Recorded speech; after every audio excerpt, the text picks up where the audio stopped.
ಇವತ್ತು ನಾವು Canon camera ಬಗ್ಗೆ ಮಾತಾಡೋದಕ್ಕೆ ಅಂತ ಬಂದಿದ್ದೀನಿ. ಈ ಕೆನಾನ್ ಪ್ರಿಯರು, ಕೆನಾನ್ ಫ್ಯಾನ್ಸ್ ಬೇಸ್ ಏನಿದೆ ಅವ್ರಿಗೆ ಇದು ಒಂಥರ ಒಳ್ಳೆ camera. Actually Canon EOS R6 Mark 1 ಅಲ್ಲ, Mark 2, R6ನ ನೆಕ್ಸ್ಟ್ ವರ್ಷನ್ Mark 2 ಇದು. ಸೊ ಸೂಪರ್ ಆಗಿರೋ ಕ್ಯಾಮ್ರಾ, ಒಳ್ಳೊಳ್ಳೆ ಫ್ಯೂಚರ್ಸ್ ಕೊಟ್ಟಿದ್ದಾರೆ. ಈ ಬಜೆಟ್ನ ಯಾವ ಕ್ಯಾಮ್ರಾದಲ್ಲೂ ಇಂಥ ಒಂದು ಫ್ಯೂಚರ್ಸ್ ಕೊಟ್ಟಿದ್ದಿರಲ್ಲ. ಯಾವುದೋ ಒಂದು ಕಂಪ್ನಿ ಇದೇ ಫ್ಯೂಚರ್ಸ್ಗಳನ್ನ ಕೊಡ್ಬೋದಾಗಿತ್ತು, ಬಟ್ ಕೊಟ್ಟಿಲ್ಲ. ಅಂಥ ಒಂದು EOS R6 Mark 2 ಬಗ್ಗೆ ನಾನು ಈ ವಿಡಿಯೋನ ಮಾಡ್ತಾ ಇದ್ದೀನಿ. ಇದರಲ್ಲಿ ಬಗ್ಗೆ ಇಂಟ್ರೆಸ್ಟ್ ಇರೋರು ಈ ವಿಡಿಯೋನ ನೋಡ್ಬೋದು. ನಾನು ಮನೋಹರ್ ಆಚಾರ್, ಸಿನಿಮಾಟೋಗ್ರಾಫರ್. ಇದು ನಮ್ಮ ಪದ್ಧತಿ ಕನ್ನಡ ಯೂಟ್ಯೂಬ್ ಚಾನಲ್. ಈ ಕ್ಯಾಮ್ರಾ ಆ್ಯಕ್ಚುಲಿ ಪರ್ಸ್ನಲ್ ಯೂಸ್ಗೆ, ಬಿಸ್ನೆಸ್ ಯೂಸ್ಗೆ, ಅಫಿಷಿಯಲ್ ಆ್ಯಂಡ್ ಪ್ರೊಫೆಷ್ನಲ್ ಯೂಸ್ಗಳಿಗೆ ತುಂಬ ಚೆನ್ನಾಗಿರುತ್ತೆ. ಸೊ ಇದನ್ನು ಯಾರು ಬೇಕಾದ್ರೂ ತೊಗೋಬೋದು. ಒಳ್ಳೆ ಬಜೆಟೆಡ್ ಸೂಪರ್ ಕ್ಯಾಮ್ರಾ ಇದು. ಈ ಕ್ಯಾಮ್ರಾದ ಮೆಗಾಪಿಕ್ಸೆಲ್ ಬಂದ್ಬಿಟ್ಟು 24.2 ಮೆಗಾಪಿಕ್ಸೆಲ್. ಇದನ್ನು ತುಂಬ ಕಮ್ಮಿ ಅಂತ ಅನ್ಕೋಬೇಡಿ, ಯಾಕೆಂದರೆ ಈಗೆಲ್ಲ 30, 35, 40, 48 ಮೆಗಾಪಿಕ್ಸೆಲ್ವರೆಗೂ ಕ್ಯಾಮ್ರಾಗಳು ಬರ್ತಾ ಇದೆ. ಬಟ್ ಆದರೆ ಈ 24 ಮೆಗಾಪಿಕ್ಸೆಲ್ ಏನಿದೆ ಇದು ತುಂಬ ಎಫೆಕ್ಟಿವ್ ಆಗಿರುವಂಥ ಮೆಗಾಪಿಕ್ಸೆಲ್. ಇದರಲ್ಲಿ ಡಿಜಿಕ್ X ಅನ್ನೋ ಒಂದು ಪ್ರೊಸೆಸರನ್ನು ಹಾಕಿದ್ದಾರೆ. ಇದರಿಂದ ನಮಗೆ ನಾಯ್ಸ್ ಬರದೇ ಇರುವಂಥ ಒಂದು ಇಮೇಜ್ ಸಿಗುತ್ತೆ. ನಾಯ್ಸ್ ಬರ್ದೇನೆ ಇರುವಂಥದ್ದಲ್ಲ, ಬರದೇ ಇರುವಂಥದ್ದು ಅಂದರೆ ಒಂದು ರೇಂಜ್ವರೆಗೂ ಅದು ಅದನ್ನು ಕಾಪಾಡ್ಕೊಳ್ಳುತ್ತೆ. ಒಳ್ಳೆ ಪ್ರೊಸೆಸರ್ನ ಮಾಡಿ ಒಂದು ಇಮೇಜ್ ಕ್ವಾಲಿಟಿನ ನಮಗೆ ಚೆನ್ನಾಗಿ ಕೊಡುವಂಥ ಒಂದು ಒಳ್ಳೆ ಕ್ಯಾಮ್ರಾ. ಇದರಲ್ಲಿ ನಮಗೆ ನಾರ್ಮಲ್ ಥರ ಎಲ್ಲ ಥರನೇ ಇದರಲ್ಲಿ ಎಲೆಕ್ಟ್ರಾನಿಕ್ ಅಂಡ್ ಮೆಕ್ಯಾನಿಕಲ್ ಶಟರ್ ಅಂತ 2 ಶಟರ್ಗಳಿರುತ್ತೆ. ನೀವು ಎಲೆಕ್ಟ್ರಾನಿಕಲ್ ಶಟರಲ್ಲಿ ಹೋದ್ರೆ ಇಲ್ಲ ಸೈಲೆಂಟ್ ಮೋಡಲ್ಲೂ ಕೂಡ ಇದನ್ನ ಶೂಟ್ ಮಾಡಬಹುದು. ಎಲೆಕ್ಟ್ರಿಕಲ್ ಶಟರ್ ಅಲ್ಲಿ ನಾವು ತೆಗಿತೀವಿ ಅಂದ್ರೆ ನಮಗೆ 40 FPS ವರೆಗೂ ನಾವು ತೆಗಿಬಹುದು. ಅಂದ್ರೆ 1 ಸೆಕೆಂಡ್ ಅಲ್ಲಿ ಕ್ಲಿಕ್ ಮಾಡಿದ್ರೆ ನೀವು 40 ಇಮೇಜಸ್ಗಳು ಕ್ರಿಯೇಟ್ ಆಗುತ್ತೆ ಈ ಕ್ಯಾಮ್ರಾದಲ್ಲಿ. ಅದೇ ನೀವು ಮೆಕ್ಯಾನಿಕಲ್ ಶಟರ್ ಅಲ್ಲಿ ನೀವು ತೆಗಿತೀವಿ ಅಂದ್ರೆ 12 FPS ತೆಗಿಬಹುದು. ಅಂದ್ರೆ 12 ಫೋಟೋಗಳು ಒಂದೇ ಕ್ಲಿಕ್ ಅಲ್ಲಿ 1 ಸೆಕೆಂಡ್ ಅಲ್ಲಿ ಇದರಲ್ಲಿ ಕ್ಯಾಪ್ಚರ್ ಆಗುತ್ತೆ. ಇದು ರಾಮ್ ಮತ್ತೆ JPEG ಎರಡಕ್ಕೂ ಸೇರಿಸಿ. ಅಕಸ್ಮಾತ್ ನಾವು ಬರೀ JPEG ತೆಗಿತೀವಿ ಅಂದ್ರೆ ಅನ್ಲಿಮಿಟೆಡ್ ಆಗಿ ತಗೋಬಹುದು. ಬಟ್ ರಾ ಅಲ್ಲಿ ತೆಗಿಯೋರಿಗೆ ಸ್ವಲ್ಪ ಒಂದು 2 ಸೆಕೆಂಡ್ಸ್ಗಿಂತ ಮೇಲ್ ಹೋಗ್ಬೋದಾಗಿತ್ತಾ ಅಂತ ನೋಡಿದ್ರೆ ಕಾರ್ಡನ್ನು ನೋಡಬೇಕಾಗುತ್ತೆ ನಾವು. ಸೊ ಕಾರ್ಡ್ ವಿಷಯಕ್ಕೆ ಬಂದರೆ ಇದರಲ್ಲಿ ನಮಗೆ CF Express ಕಾರ್ಡ್ ಇಲ್ಲ. ಸೊ ಬರೀ SDHC ಅಂಡ್ SDXC ಕಾರ್ಡ್ಗಳನ್ನ ಮಾತ್ರ ಕೊಟ್ಟಿದ್ದಾರೆ. ಸೊ ಎರಡು ಕಾರ್ಡ್ ಸ್ಲಾಟನ್ನು ಕೊಟ್ಟಿದ್ದಾರೆ. ಈ 2 ಕಾರ್ಡ್ಗಳನ್ನು ನಾವು ಯೂಸ್ ಮಾಡ್ಬೋದು. CF Expressನ ಕೊಟ್ಟಿಲ್ಲ. CF Expressನ ಕೊಟ್ಟಿದ್ರೆ ನಮಗೆ 12 FPS 40 FPS ಅಂತ ನಾನು ಏನು ಹೇಳಿದೆ ಅದಕ್ಕಿಂತ ಜಾಸ್ತಿ ಬರ್ತಿತ್ತೇನೋ ಅಂತ ನಮ್ಗೆ ಅನ್ಸುತ್ತೆ. ಆಮೇಲೆ ಈ ಕಾರ್ಡ್ ಸ್ಲಾಟನ್ನು ಅಕಸ್ಮಾತ್ ಕೊಟ್ಟಿದ್ದಿದ್ರೆ ವಿಡಿಯೋದಲ್ಲಿ ನಾವು ನೋಡೋದಾದ್ರೆ ಇಲ್ಲಿ ಏನಾಗುತ್ತೆ, ನಾವು 6K 60p ವರೆಗೂ ಎಕ್ಸ್ಟರ್ನಲ್ ರೆಕಾರ್ಡ್ ಅಲ್ಲಿ ನಾವು ಶೂಟ್ ಮಾಡ್ಕೋಬೇಕಾಗುತ್ತೆ. 6K ರೆಕಾರ್ಡಿಂಗ್ ಕ್ಯಾಮ್ರಾ ಅಂತ ನೀವು ಬೈ ಮಾಡೋದಕ್ಕೂ ಮುಂಚೆ ಇದನ್ನು ತಿಳ್ಕೊಳ್ಳಿ. 6K ರೆಕಾರ್ಡಿಂಗ್ ಅನ್ನ ನೀವು ಇಂಟರ್ನಲ್ಲಿ ಮಾಡೋದಕ್ಕೆ ಆಗೋದಿಲ್ಲ, ಯಾಕೆಂದ್ರೆ CF Express ಕಾರ್ಡ್ ಇದ್ರೊಳಗಡೆ ಇಲ್ಲ.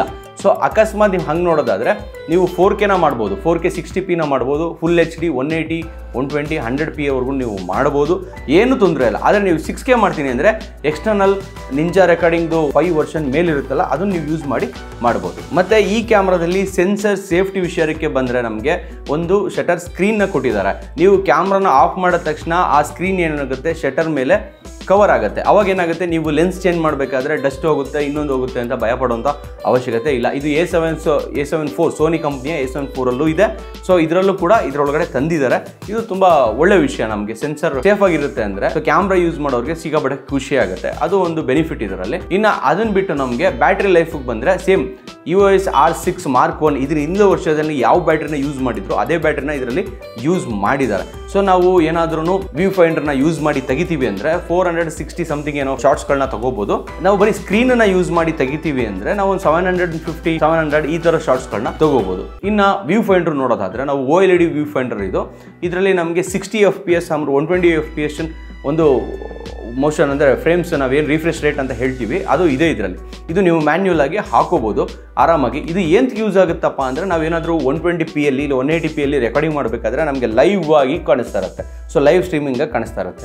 ನಾವು 120p ಅಲ್ಲಿ ಮಾಡ್ತಾ ಇರ್ತೀವಿ, 60 FPS ಅಲ್ಲಿ ನಮಗೆ ಸ್ಕ್ರೀನಲ್ಲಿ ತೋರಿಸ್ತಾ ಇದೆ ಅಂದರೆ ಆ ಮಜಾ ಸಿಗೋದಿಲ್ಲ. ಸೊ ವ್ಯೂ ಫೈಂಡರ್ ನಾವು ನೋಡ್ತೀವಿ ಅಂದರೆ 120 FPS ರಿಫ್ರೆಶ್ ರೇಟ್ ಇರೋದ್ರಿಂದ ನಮಗೆ ಯೂಸ್ ಆಗುತ್ತೆ. ಆಮೇಲೆ OLEDದು ಆಮೇಲೆ ಇದರಲ್ಲಿ ಏನಾಗುತ್ತೆ, ಇದು 1/2 ಇಂಚಸ್ OLED ವ್ಯೂ ಫೈಂಡರ್. ಇದರಲ್ಲಿ ಬಂದ್ಬಿಟ್ಟು ನಾವು 3.69 ಮಿಲಿಯನ್ ಡಾಟ್ಸ್ಗಳನ್ನು ನಾವು ಇದರಲ್ಲಿ ನೋಡ್ತೀವಿ. ಸೊ ಅಷ್ಟು ಡಾಟ್ಸ್ಗಳು ಇರಬೇಕಾದ್ರೆ ಅಷ್ಟು ಶಾರ್ಪ್ನೆಸ್ ಆಗಿ ಕಲರ್ ಕಂಪ್ಲೀಟ್ ಲೈವ್ ಆಗಿ ನಮ್ಗೆ ಕಾಣಿಸ್ತಾ ಇರುತ್ತೆ. ಕ್ಲಿಯರ್ ಅಂತ ಕ್ರಿಸ್ಟಲ್ ಅಂತೀವಲ್ಲ ಈ ರೇಂಜ್ಗೆ ಆ OLED ಬರೀ 1/2 ಇಂಚಲ್ಲಿ ನಮಗೆ ಕಾಣಿಸ್ತಾ ಇರುತ್ತೆ. ಇನ್ನು ನಾವು ಡಿಸ್ಪ್ಲೇ ವಿಷಯಕ್ಕೆ ಬಂದ್ರೆ ನಾವು ಇದು ಬಂದ್ಬಿಟ್ಟು 3 ಇಂಚಸ್ ಡಿಸ್ಪ್ಲೇ, ಸರಿನಾ? ನಾರ್ಮಲ್ TFT ಡಿಸ್ಪ್ಲೇ ಇದು ಆಕ್ಚುಲಿ. ಸೊ ಇದರಲ್ಲಿ ನಮಗೆ ಟಚ್ ವರ್ಕ್ ಆಗುತ್ತೆ. ನೀವು ಟಚ್ಚಲ್ಲೇ ಫೋಕಸಿಂಗ್ ಪಾಯಿಂಟನ್ನು ಟ್ರ್ಯಾಕ್ ಮಾಡ್ಕೋಬಹುದು ಮತ್ತು ಸೆಟ್ಟಿಂಗ್ಸ್ಗಳನ್ನ ಚೇಂಜ್ ಮಾಡ್ಕೋಬಹುದು. ಸೊ ಬಟನ್ಸ್ಗಳಲ್ಲಿ ಸೆಟ್ ಮಾಡ್ಕೊಳ್ಳೋಕ್ಕಾಗಲ್ವಾ ಸೆಟ್ಟಿಂಗ್ಸ್ಗಳನ್ನ ಅಂತ ಪ್ರಶ್ನೆ ಬಂದಾಗ ಬಟನ್ಸ್ಗಳು ಕೂಡ ನಾವು ಸೆಟ್ ಮಾಡ್ಕೋಬಹುದು. ಬಟ್ ಟಚ್ಚಲ್ಲಿ ತುಂಬ ಫಾಸ್ಟ್ ಆಗುತ್ತೆ ಅಂತ ನನ್ನ ಒಪಿನಿಯನ್. ಇನ್ನು ಈ ಡಿಸ್ಪ್ಲೇ ಡಾಟ್ಸ್ಗಳಿಗೆ ಬಂದರೆ 1.6 ಮಿಲಿಯನ್ ಡಾಟ್ಸ್ಗಳು ನಮಗೆ ಇದರಲ್ಲಿ ಸಿಗುತ್ತೆ. ಸೊ ಇದು ಏನು ಕಮ್ಮಿ ಇಲ್ಲ, ತುಂಬ ಶಾರ್ಪ್ ಆಗಿ ತುಂಬ ಕಲರ್ ಆಗಿ ರಿಚ್ ಆಗಿ ಸಿಗುತ್ತೆ. ಸೊ ನಮಗೆ ತುಂಬ ಚೆನ್ನಾಗಿರುತ್ತೆ ಈ ಡಿಸ್ಪ್ಲೇ ಕೂಡ ನೋಡೋದಕ್ಕೆ. ಇದ್ರ ಲೈಫ್ ಕೂಡ ನಾನು ಆಲ್ರೆಡಿ ನಿಮ್ಗೆ ಹೇಳಿದ್ದೀನಿ ಬ್ಯಾಟ್ರಿ ಲೈಫು. ಸೊ ಅದರ್ವೈಸ್ ಅದನ್ನು ಬಿಟ್ಟು ನಾವು ಈ ಬಾಡಿ ವೈಸ್ಗೆ ಬಂದರೆ ಬಾಡಿ ತುಂಬ ಇಂಪಾರ್ಟೆಂಟ್ ಆಗುತ್ತೆ. ಸೊ ಇದರಲ್ಲಿ ನಮಗೆ EOS R6 Mark 1 ಏನು ಬಾಡಿ ಸ್ಟ್ರಕ್ಚರ್ಸು ಸೊ ಗ್ರಿಪ್ ಎಲ್ಲ ನೋಡ್ತಾ ಇದ್ವೋ ಸೇಮ್ ಗ್ರಿಪ್ಪು ಈ R6 Mark 2ಗೂ ಬರುತ್ತೆ ನಮಗೆ. ಅದನ್ನು ಬಿಟ್ಟು ನಾವು ಇನ್ಬಿಲ್ಟ್ ಆಗಿ ಇನ್ ಬಾಡಿ ನಾವು ನೋಡೋದಾದರೆ ಇದು ಮ್ಯಾಗ್ನೀಷಿಯಂ ಅಲಾಯ್ ಒಂದು ಮೆಟಲಲ್ಲಿ ಯೂಸ್ ಮಾಡಿರುವಂಥ ಒಂದು ಕ್ಯಾಮ್ರಾ ತುಂಬ ಸ್ಟ್ರಾಂಗ್ ಆಗಿರುತ್ತೆ ಆ್ಯಕ್ಚುಲಿ. ಆಮೇಲೆ ಬಂದ್ಬಿಟ್ಟು ಇದರಲ್ಲಿ ಹೀಟ್ ಅಂದರೆ ಇದು ಹೀಟ್ ಹೆಂಗಪ್ಪ ಹೀಟಿಗೆ ಸಿಂಕಿಂಗ್ ಆಗುತ್ತೆ 6ಗೆ ಕೊಟ್ಟಿದ್ದಾರೆ 4ಗೆ ಕೊಟ್ಟಿದ್ದಾರೆ ಅಂತ. R6 Mark 1 ನಿಮಗೆ ಹೀಟಿಂಗ್ ಇಶ್ಯೂ ಬರ್ತಾ ಇತ್ತು ಅಂತ, ಬಟ್ ಇದರಲ್ಲಿ ಹೀಟಿಂಗ್ ಇಶ್ಯೂ ಬರೋದಕ್ಕೆ ಸೊ ಹೀಟಿಂಗ್ ಒಂದು ಕಂಟ್ರೋಲಿಂಗ್ ಅಂತ ಏನು ಒಳಗಡೆ ಯೂಸ್ ಮಾಡಿದ್ದಾರೆ ಟೆಕ್ನಾಲಜಿ ಅದನ್ನ ಸ್ವಲ್ಪ ಹೆವಿಯಾಗಿ ಯೂಸ್ ಮಾಡಿದ್ದಾರೆ. ಸೊ Mark 2 ಅಲ್ವಾ, ನೆಕ್ಸ್ಟ್ ವರ್ಷನ್ ತಗೊಂಡು ಹೋಗಿದ್ದಾರೆ. ಸೊ ಹೀಟಿಂಗ್ ಇಶ್ಯೂ ಇದರಲ್ಲಿ ಕಮ್ಮಿ ಬರುತ್ತೆ. ಸೊ ನಾನು ಹೇಳ್ತೀನಿ 6K 4K ಯಾವುದರಲ್ಲಿ ಏನು ಶೂಟ್ ಮಾಡ್ಬೋದು ಏನು ಇರುತ್ತೆ ಅಂತ ನಾನು ನೆಕ್ಸ್ಟ್ ಇದರಲ್ಲಿ ಹೇಳ್ತೀನಿ. ಇನ್ನು ಅದರಲ್ಲಿ ಬಂದ್ಬಿಟ್ರೆ ನಾವೇನು ಮಾಡ್ತೀವಿ 6K 60p ಹೊರಗಡೆ ನಿಂಜಾ ಅದು 5+ ತಗೊಂಡು ನಾವು 5 ವರ್ಷನ್ಗಿಂತ ಜಾಸ್ತಿಯ ಒಂದು ಮಾನಿಟರ್ನ ತಗೊಂಡು ನಾವು ರೆಕಾರ್ಡಿಂಗ್ ಮಾಡಬೇಕಾಗುತ್ತೆ. ಇನ್ ಫುಲ್ HD ಬಂದ್ಬಿಟ್ಟು 180 frames per second ಅಂದರೆ 180p ವರೆಗೂ ನಮಗೆ ಕೊಟ್ಟಿದ್ದಾರೆ. ಸೊ ಇದರಲ್ಲಿ ಕಂಪ್ಲೀಟ್ಲಿ ಸ್ಲೋ ಮೋಷನ್ ಆಗಿ ನಾವು ಶೂಟ್ ಮಾಡ್ಬೋದು. ಇಲ್ಲಿವರೆಗೂ ನಾವು 120 ಶೂಟ್ ಮಾಡ್ತಾ ಇದ್ವಿ ಸ್ಲೋ ಮೋಷನ್ ಬೇಕಂದ್ರೆ, ಇದರಲ್ಲಿ ನಮಗೆ 180 ಕೊಟ್ಟಿದ್ದಾರೆ. ತುಂಬಾ ಚೆನ್ನಾಗಿ ಬರುತ್ತೆ ಅಂತ ನಾನು ಅನ್ಕೊಂಡಿದ್ದೀನಿ. ಸೊ ನಾನು 180 ಟೆಸ್ಟ್ ಮಾಡಿಲ್ಲ, ನಾನು ನೋಡಿದ್ದೀನಿ, ಬಟ್ ಚೆನ್ನಾಗಿ ಬರುತ್ತೆ. ಸೊ 120 ಅಂದರೆ ಏನಾಗುತ್ತೆ ನಮ್ಗೆ ಇನ್ನೊಂದು ಸ್ವಲ್ಪ ಶಾರ್ಪ್ ಆಗಿ ಡೆಪ್ತ್ ಆಗಿ ಬರುತ್ತೆ. 180 ಸ್ವಲ್ಪ ಚೂರು 0.5 ಅಷ್ಟು ಸ್ವಲ್ಪ ಶೇಕ್ ಆಗ್ಬೋದು ಅಂತ ನನ್ನ ಅನಿಸಿಕೆ ಅಷ್ಟೇ ಹೊರತು ಇನ್ನೇನು ಇಲ್ಲ. ಸೊ ಅದು ಬಿಟ್ಟರೆ ನಮ್ಗೆ 60p ಅಂತೂ ಸೂಪರ್ ಆಗಿ ಬರುತ್ತೆ. ಈ ಥರ 50p 60p ಅಂತೂ ಸಖತ್ತಾಗಿ ಬರುತ್ತೆ. ಇನ್ನು 4K ಬಂದ್ಬಿಟ್ಟು 60p ಅದು ಇಂಟರ್ನಲ್ ಮಾಡ್ಕೋಬೋದು. ಇದರಲ್ಲಿ ನಮ್ಗೆ ಏನಾಗುತ್ತೆ ಅಂದರೆ ಬ್ಯಾಟ್ರಿ ಲೈಫ್ ಕೂಡ ಎಕ್ಸ್ಟೆಂಡ್ ಮಾಡಿದ್ದಾರೆ.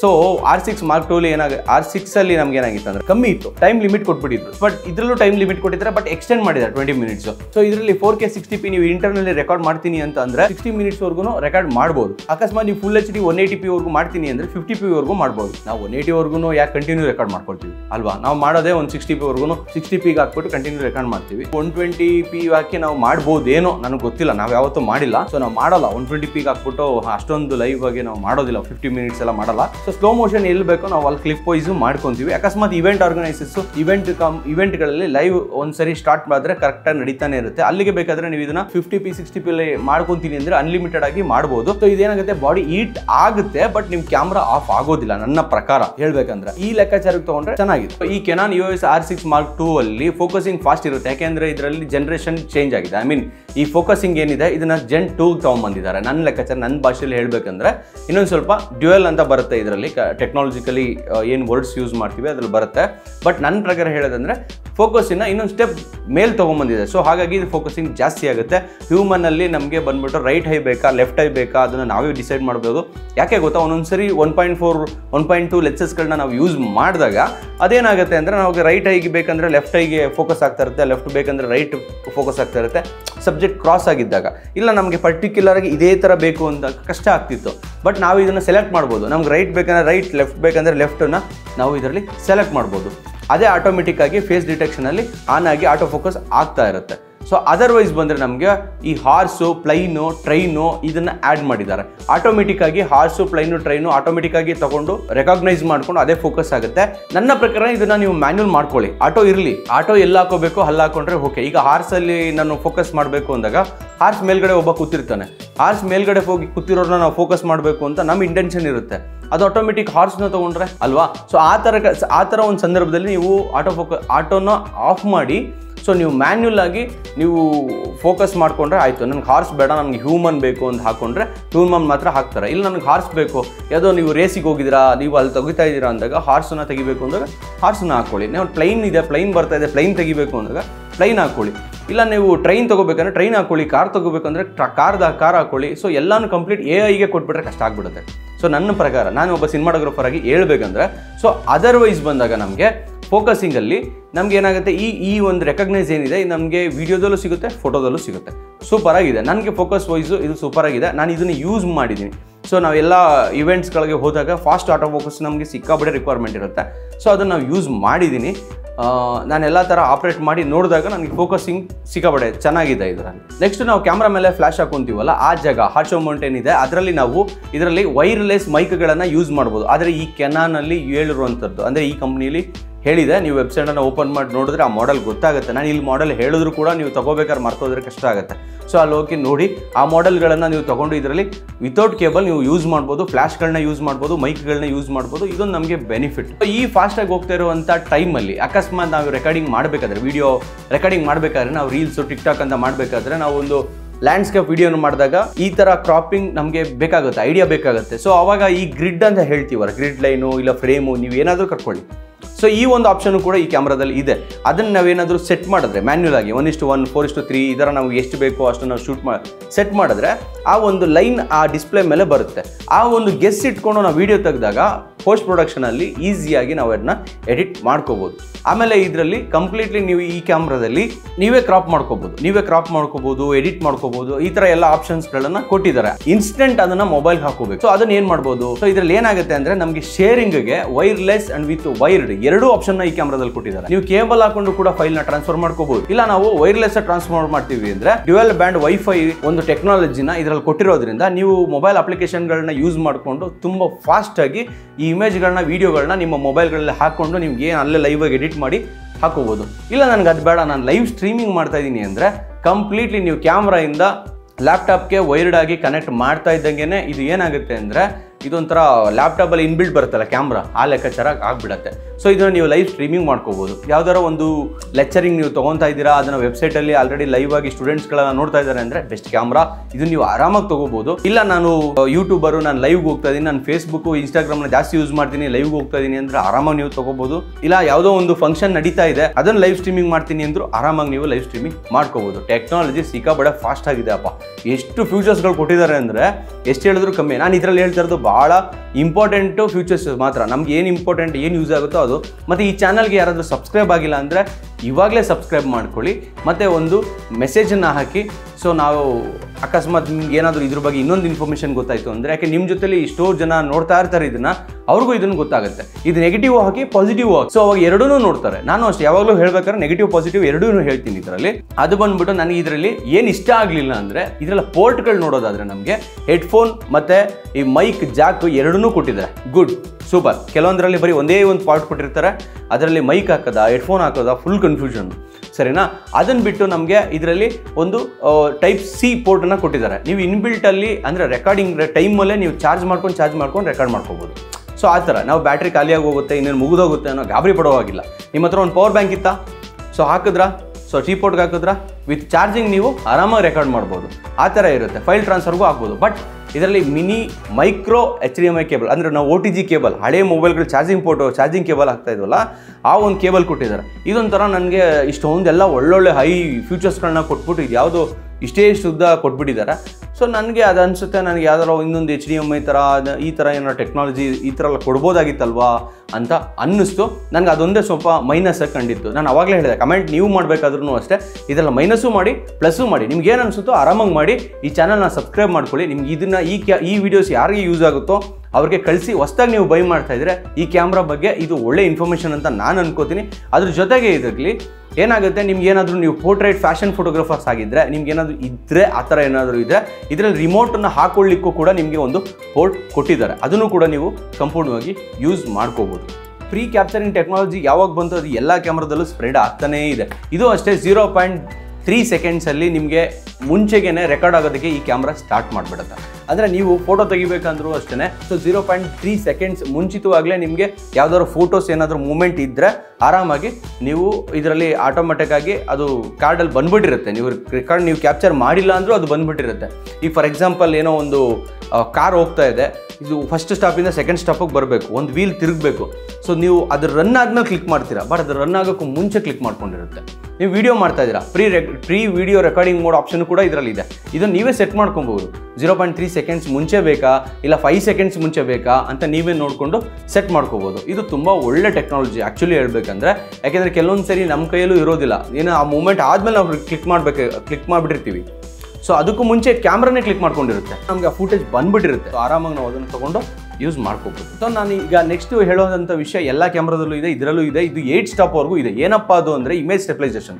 ಸೊ ಈ ಇಮೇಜ್ ಸ್ಟೆಬಿಲೈಸೇಷನ್ ಏನಿದೆ ಇದು ವಿಡಿಯೋದಕ್ಕೂ ಅಪ್ಲೈ ಆಗುತ್ತೆ. ಈ ಕ್ಯಾಮ್ರಾದಲ್ಲಿ ನೀವು ವಿಡಿಯೋ ತೆಗಿಬೇಕಾದ್ರೂ ಸ್ಟೆಬಿಲೈಸ್ ಆಗುತ್ತೆ, ಫೋಟೋ ತೆಗಿಬೇಕಾದ್ರೂ ಸ್ಟೆಬಿಲೈಸ್ ಆಗುತ್ತೆ. ಅದರಲ್ಲೂ ನೀವು ಥರ್ಡ್ ಪಾರ್ಟಿ ಲೆನ್ಸ್ ಯೂಸ್ ಮಾಡ್ದೇನೆ ಕೆನಾನ್ ಲೆನ್ಸ್ಗಳನ್ನೇ ಯೂಸ್ ಮಾಡಿಕೊಂಡು R6 ನೀವು ಯೂಸ್ ಮಾಡ್ತಾ ಇದ್ದೀರಾ ಅಂದರೆ 8 ಸ್ಟಾಪ್ವರೆಗೂ ನಿಮಗೆ ಆ ಒಂದು ಏನಿರುತ್ತೆ ಆ ಟೆಕ್ನಾಲಜಿನ ಪೂರ್ತಿಯಾಗಿ ಯೂಸ್ ಮಾಡ್ಕೊಳ್ಳೋಕ್ಕೆ ನೀವು ಸಾಧ್ಯ ಆಗುತ್ತೆ. ನನ್ನ ಪ್ರಕಾರ, ನಾನು ಯೂಸ್ ಮಾಡಿರೋ ಪ್ರಕಾರ ಇದರಲ್ಲಿ ಇಮೇಜ್ ಸ್ಟೆಬಿಲೈಸೇಷನ್ ಏನಿದೆ ಅದು ನಮಗೆ ಸಿಕ್ಕಾಪಟ್ಟೆ ಚೆನ್ನಾಗಿದೆ. ಯಾವಾಗಲೂ ನಾವು ಟ್ರೈಪಾಡು ಗಿಂಬಲ್ಲು ಹಾಕೊಂಡೆ ನಾವು ಶೂಟ್ ಮಾಡೋಕ್ಕಾಗಲ್ಲ. ಕೆಲವೊಂದು ಸರಿ ನಾವು ಕೈಯಲ್ಲಿ ಹಿಡ್ಕೊಂಡು ಶೂಟ್ ಮಾಡಬೇಕಾಗಿ ಬರುತ್ತೆ ಸಂದರ್ಭ.